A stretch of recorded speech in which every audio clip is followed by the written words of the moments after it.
જ્ઞાનની શરૂઆત દોષ દર્શનથી થાય છે. જ્ઞાનનું સમાપન પરમાત્માના દર્શનથી થાય છે.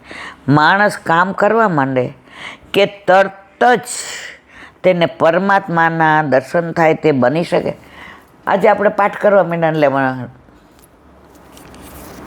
ગુલાબનો છોડ વાવો અને તમે એકયારે 100 ઘડા પાણી નાખો તો ગુલાબ આવે? સમય થાય ત્યારે આવે. કોઈ પણ જાતની ઈચ્છા વિના, અપેક્ષા વિના મારા પ્રભુને મારે પ્રેમ કરવો છે. આપણે લૌકિકમાં પ્રેમ થાય ત્યારે અપેક્ષા રાખીએ છીએ. નિષ્કામ પ્રભુને પ્રેમ કરો, બાકી બધું એના પર છોડી દો.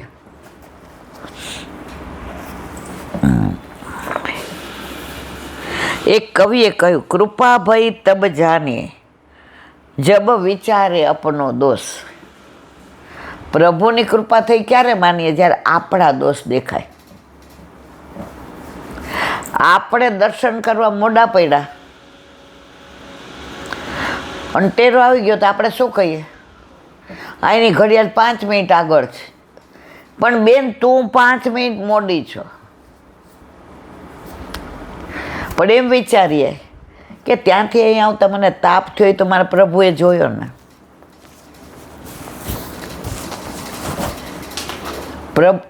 તમે સામેવાળાનો દોષ બંધ કરો ને, તમારા દોષ દેખાય એટલે પ્રભુ કે બસ હવે બધું બરાબર છે.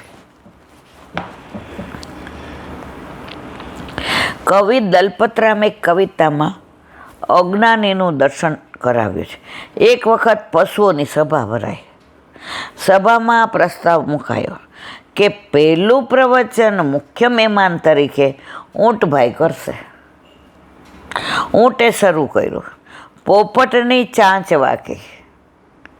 ઊંટે શું શરૂ કર્યું?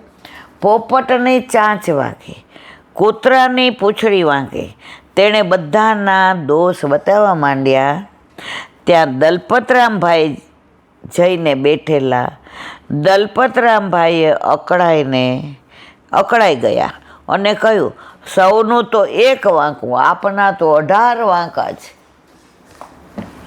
આપણે ઘણીવાર આવું થાય.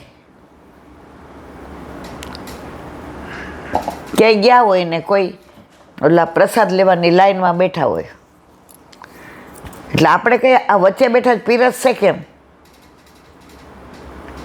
એના કરતાં આપણે એમ કહીને, તમે પીરસવા ઊભા થાવ ને, તમે નાના છો. જો એને ટેલ મળી એટલે રાજી થયા અને વચ્ચે બેઠા હતા તો ઊભા થઈ ગયા. એટલે ઊંટને પછી કીધું કે બધાયના તો એક વાંકા છે, તમારા 18 વાંકા. આખી દુનિયાને ખોટું કહેનાર આપણે કદી આપણે વિચારીએ છીએ કે આપણે કેટલા ખોટા છીએ? આપણને કોઈને આપણો વાંક ક્યારેય દેખાતો જ નથી. અજ્ઞાન હોય ત્યાં સુધી પારકાના દોષો જોવાની ઈચ્છા થાય છે. જ્ઞાન જાગે ત્યારે પોતાના દોષોનું દર્શન થાય છે. દોષ દર્શનથી ચિત્તમાં લઘુતા વૃત્તિ જાગતી નથી. આપણા દોષો વિચારવાથી જો આપણામાં લઘુતા વૃત્તિ આવતી હોય તો તે બરાબર નથી. દોષ દર્શન પછી એ બધા દોષોને દૂર કરવા પ્રયત્ન કરવો જોઈએ. તે જ્ઞાની માણસ જ કરી શકશે, અજ્ઞાની નહીં કરી શકે. એ દૂર કરવાનો પ્રયત્ન કરતા જ્યાં જ્યાં શક્તિનો અભાવ હોય ત્યાં ત્યાં ઈશ્વરની શરણાગતિ સ્વીકારવી. જ્યાં આપણને એમ થાય ને આ મારાથી નહીં થાય, મારા પ્રભુ કરાવશે. આપણા જીવનમાં આવું ઘણી વાર બનતું. ત્યારે આપણે એ તો હું હતી ને એટલે થઈ ગયું. બેન, તું હતી એટલે નહીં. ત્યાં ઠાકોરજીને કરતા બનાવ્યા એટલે થઈ ગયો. ત્યાં ત્યાં ઈશ્વરની શરણાગતિ સ્વીકારી. સાચી વસ્તુને શોધવા માટે ખુલ્લું મન રાખવું. કોઈની વાત ઉપર વિચાર કરે અને સાચું જણાય તો તેનો સ્વીકાર કરે. દોષ દર્શન પછી દોષોનો સ્વીકાર કરવો એ મોટી વસ્તુ છે. બીજાની વાતનો સ્વીકાર એ વાસ્તવિક પોતાની ભૂલનો એકરાર છે. આપણે ખોટા હોઈએ ને એટલે તમે જોજો આપણે જોર જોરથી બોલીએ, બીજાને દબાવવાનો પ્રયત્ન કરીએ. સાચા હશે ને એ શાંતિથી બેઠા રહેશે, 2 વાક્યમાં કહેશે ના આમ નહોતું નામ છે. પણ અત્યારે આ કળિયુગમાં તો એવું છે ને, સાચા હોય એને દબાવી દેવામાં જ આવે, કારણ કે ખોટાનો સમૂહ હોય. પણ હંમેશા જય તો સત્યનો જ થાય છે. એ સ્વીકાર અને એકરાર પછી માણસ જીવનમાં સારા બનવાની પ્રવૃત્તિ કરી શકે છે. તે પ્રવૃત્તિથી તે ઉન્નતિના માર્ગે. તમે કોકનું ખરાબ વિચારો, પોતે બીજાની લીટી નાની કરીને પોતાની મોટી કરવા જાય ને ફાવે નહીં. બીજાની લીટી કરતાં પોતાની કરો મોટી. દેવો કહે છે મહારાજ, કેટલાક લોકો આપણી શરણાગતિ સ્વીકારતા નથી. જે લોકો એમ માને છે કે હું જે કરું છું સાચું છે ને સારું, દરેકને એવું થાય હું કરું એ બધું બરાબર. ઘણા ઘરમાં એવું થાય ના એ મેં કર્યું એ બરાબર, પણ તમે છોડી દો ને તો વૈમનસ્ય ન સર્જાય. હવે સામે આપણે સાબિત કરવા જાય નહીં મેં કર્યું એ જ બરાબર, એટલે ઘરમાં વૈમનસ્ય સર્જાય.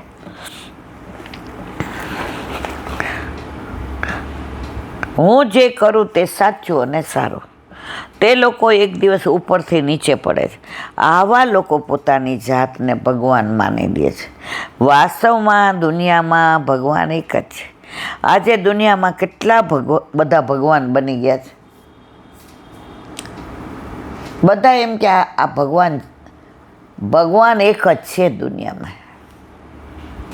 જે લોકો ઈશ્વરના સાચા અસ્તિત્વને માનવાને બદલે પોતાને જ ઈશ્વર માની બેઠા છે, તે ઉપરથી નીચે પડે છે. તેઓ બુદ્ધિના બળથી લોકોને આંજી નાખે, લોકોની વિચારસરણી તોડી નાખે. પરિણામે તેઓ પદભ્રષ્ટ બને છે અને બનાવે છે. આ લોકો કદી ઈશ્વરની વાસ્તવિકતાને સમજી શકતા નથી. તેઓ એમ કયા કરે છે કે હું જ ભગવાન છું, હું જ ભગવાન, હું ચિદાનંદ, હું શિવ અને હું જ પરમેશ્વર. કેટલા લોકો જેલમાં બેઠા છે હું ભગવાન કહેવાવાળા. આખી લોકોની ટીમ હોય, એ અંધશ્રદ્ધા એવી ફેલાવે, જો આને 20 વર્ષે દીકરો આવ્યો, જો આનો દીકરો 12માં ટોપ કર્યો, એ ગેંગ હોય. 40-45 વર્ષ પહેલાં એક ગામમાં, નામ ભૂલી ગઈ, ત્યાં દુકાન ખોલી આઈસ્ક્રીમને. હવે એને પોતાની બ્રાન્ડ હતી. પહેલાં આઈસ્ક્રીમ એટલે આમ બહુ મોટું કહેવાતું કે વર્ષે 1-2 વાર આપણને ખાવા લઈ જાય, અને ઘણી વાર તો એમ કે ના અહીંયા જ ખાવાનું.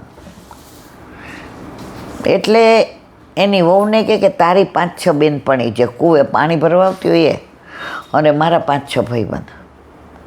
અઠવાડિયા સુધી લોકોએ હલ્લો મચાવવાનો, અમને આઈસ્ક્રીમ આપો ને, બહુ સરસ છે ને, આવો તો ચાખ્યો જ નથી ને. હવે જેટલા લોકો નીકળી ગયા એટલે ઘણાને એમ થાય લાવ ઊભા રહીને ચાખીએ. એટલે કે ભાઈ એ કે અમે લાઈનમાં ઊભા છું, ઊભા રહ્યો. હવે ધીમે ધીમે લોકો વધવા માંડ્યા, એટલે ઓલા બધાને કીધું હવે આપણો જામી ગયો. એટલે એની વહુએ એકવાર કીધું કે આપણે તો આ તમે અંદર શંખ જીરું નાખો છો આઈસ્ક્રીમમાં. કોણ જ્યાં શંખ જીરું શું કીધું મને બહુ નામ યાદ નથી. આ લોકો માંદા ન પડાવું, તું ચૂપ રહે. આમાં તો વરમાં ગેંગટિયા થઈ ઘરના ઘર થઈ જશે, તારા દાગીના જ જો. પણ ઓલીના ઘરે સંસ્કાર એવા હતા, એને એમ થયું એક જણનું ઘરનું ઘર થાય એમાં કેટલા લોકોને સંગજીરું ખાવાનું. સંગજીરું કે શું હતું નામ મને બહુ યાદ નથી. એટલે પાણી ભરવા કૂવે ગઈ ને ત્યારે એને બેનપણીને કીધું, એ કે આપણે બધાના ગામમાં જીવ બચાવવાના. માંદા એ કે શું, એ કે મારું નામ ન આવે. એ કે અમારા એ કે હા, ઓલે કીધું આઈસ્ક્રીમ ન ખાતા ને સંગ જીરું નાખે છે. પણ ખોટું કરવું હતું એને કેવા ટોળા ઊભા કર્યા. પેલા સોશિયલ મીડિયા નહોતું, અત્યારે તમે જો એવી ટીવીમાં એડવર્ટાઇઝ આવે. અત્યારે જ્યાં હોય ત્યાં પનીર કેવા ખોટા પામોલીનના બનાવે છે, અને પાછા બધા એમ કે પનીર ભજી. હમણાં બધા શાકમાં એ કે પનીર ભાવે. આપણે તો પનીર ને બટર, આપણે એ બધું જોવું ન ગમે ને ચાખવું ન. તો જે ખોટું હોય ને એની સેલ્સમેનશીપ બહુ હોય, એને એડવર્ટાઇઝ બહુ હોય, એટલે એનાથી ને ચેતીને રહેવો. એટલે અહીંયા એ જ કહે છે હું ભગવાન. અને તમે જો 50 જણા ભગવાન માનવા માંડે ને એટલે બીજા 500 આવે જ, અને એ 50 ખોટાડાઓ એમ કે એ અમને એવો અનુભવ, અમને ભગવાન દેખાણા હતા. બોલ, અમને તો કીધું કે તમારે જોઈએ એટલી લક્ષ્મી પૈસા, પણ અમે કીધું ના, અમારે ભગવાન જોઈએ છે. અને સાધનામાં જાય અને પછી છોકરીઓ જાય, ના થવાનું બધું જ થાય.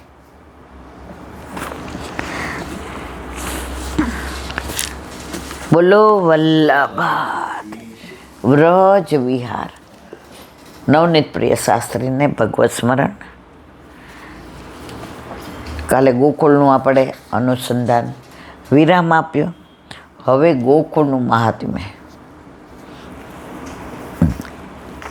શ્રી પંડિત વિશ્વંભર પ્રસાદ पुरुषोत्तम प्रसाद जी गोकुल से उनके पितामह श्री सालग्राम प्रसाद जी के संग्रहित अत्यंत प्राचीन हस्तलिखित पुस्तक की प्रतिलिपि श्रद्धेय पूज्य श्री व्रजवल्लभी श्यामलाल जी शास्त्री जी परम पूज्य दादाजी के सद अनुग्रह ते एमांथी હું સમજો નવનીત પ્રિય શાસ્ત્રી જે કાંઈ કરે ને ક્યાંથી લીધું, કોણે લખ્યું, કોનામાંથી, બધું આપણને કહી દે કે હું કોઈ હંબક વાત નથી કરતા, હું કોઈ પ્રોપેગેન્ડા નથી કરતા. અમે તો એમનું ભાગવત 2-3 વાર સાંભળ્યું છે. અહીંયા વાસણામાં એક ડૉક્ટર રહેતા હતા, નામ ભૂલી ગઈ. અને એ જે ભાગવતમાં બધું રસ વરસાવે, મહાત્મા જણાવે, એમાં કોઈ સંગીતકાર નહીં, કોઈ બજાવવાવાળા નહીં, કોઈ ગાવાવાળા નહીં. એ રસ લેલાવે ને તમારે એ સંગીતવાળાને જરૂર જ ન પડે. ભાગવત પોતે જ એક સંગીત છે, રસધારા વહે. એમનું પુષ્ટિ પુલીન ભાગવત આ બધામાં શૃંગારિક શબ્દો છે, બધા પ્રાસે પ્રાસ મેળવેલો હોય. હતા ત્યારે તો બહુ બૃહત્વારા હે યથા દેહે પંચકોશા જીવાભીષ્ટમાર્ષિતા તથા પૃથ્વીયામ પંચયેતે ગ્રામા કોશા પ્રભોરતા મથુરા પ્રથમ કોશ દ્વિતીય સ્વાદ બૃહતન તૃતીયો ગોકુલમ વિદ્ધિ ચતુર્થો ગિરિરાજ સ્મૃત પંચમસુ સદાનંદસ્ય રૂપેણ ભાસ્વરમ શ્રીમદ વૃંદાવન નામ નિર્મુક્તમ સટતરંગતે. બૃહદ્વારામાં જેમ જીવના અધિષ્ઠાનના આશ્રિત 5 કોષો દેહમાં છે, તેમ પૃથ્વી પર આ 5 ગામ પ્રભુના કોષ માનેલા છે. મથુરા પ્રથમ કોષ છે, મહાવન બીજું કોષ છે. મહાવન એટલે ગોકુળની બાજુમાં જે જૂનું ગોકુળ. જો ગોકુળ 4 બતાવ્યા છે, એક આ મહાવન એ ગોકુળ, જ્યાં તૃણાવત આવ્યો, જ્યાં સક્તાસુર લીલા, જ્યાં દામોદર લીલા, એ મહાવન, એ જૂનું ગોકુળ. બીજું ગોકુળ અત્યારનું નંદગામ. ત્રીજું ગોકુળ તમે ગિરિરાજની પરિક્રમા કરો અને રાધા કૃષ્ણ કુંડથી નીકળો એટલે ઉદ્ધવ ક્યારી આવે, અને પછી કુસુમ સરોવર આવે, પછી ગ્વાલ પોખર આવે જ્યાં ઠાકોરજી ગાયો ચરાવવા આવતા. એ ગ્વાલ પોખરાને હરિગોકુળ કહેવાય છે. ત્રીજું થયું. પેલું માવન ગોકુળ મૂળ જૂનું ગોકુળ, બીજું ગોકુળ નંદગાંવ, ત્રીજું ગોકુળ હરિગોકુળ આ ગ્વાલ પોખરા, અને ચોથું ગોકુળ જે અત્યારનું છે જ્યાં ખીરકમાં ગર્ગાચાર્યજીએ ઠાકોરની નામકરણ વિધિ કરી હતી, ઠાકોરજીને દાઉજીને. તો આ જે ગોકુળ અત્યારનો છે એ ગર્ગાચાર્યજીએ પ્રભુની જે નામકરણ ખીરકમાં વિધિ કરી હતી એ ચોથું ગોકુળ. તો ગોકુળ 4 છે. મથુરા પ્રથમ કોષ છે, માવન બીજો કોષ છે, ત્રીજો ગોકુળને જાણો, ચોથો ગિરિરાજ ગણ્યો છે, પાંચમો સદાનંદમય તેજોમય રૂપથી વૃંદાવન નામનો કોષ છે, 6 તરંગો કામ ક્રોધ લોહ મોહ મદ અને મત્સરથી સંપૂર્ણ મુક્ત છે. ગર્ગ સંહિતા ગોલોક હરિણા તથા કાલિંદી સરિતા નંબરા કૃષ્ણ પ્રદક્ષિણી કૃત્ય પ્રાપ્તા ભૂતવ્રજ મંડલે વૃંદાવન સમીપે ચ મથુરા નિકટ શુભે